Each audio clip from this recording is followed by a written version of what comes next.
2006 నుంచి బార్లు పెట్టి ఆ బారుల ద్వారా స్వర్ణ బార్ అని చెప్పి 2006-2019లో దాన్ని చెర్రీస్ కింద మార్చుకుని అక్కడ లావాదేవీలు చేసుకున్నారు ఈ జనార్దన్ పెట్టుకుని.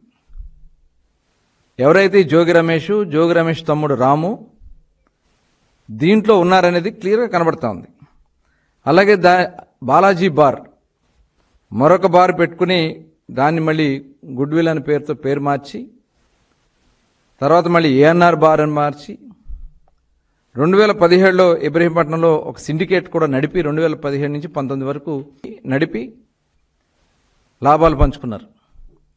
అలాగే 2023 నుంచి నాన్ డ్యూటీ పెయిడ్ లిక్కర్ అంటే అంతకుముందు కూడా నాన్ డ్యూటీ పెయిడ్ లిక్కర్ తెచ్చారు.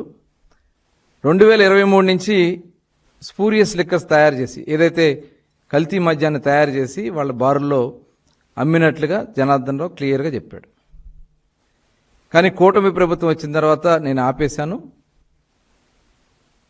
కానీ జోగి రమేష్ గారు నాతో చేయించారు, మళ్ళీ చేయమని చెప్పి దానికి 3 కోట్ల రూపాయలు కూడా ఇస్తానని చెప్పి చెప్పారు.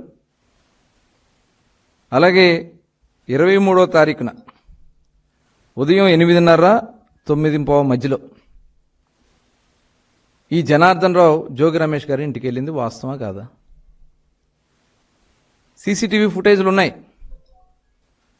అలాగే 24వ తారీఖున అతను ఆఫ్రికా వెళ్ళిపోయాడు.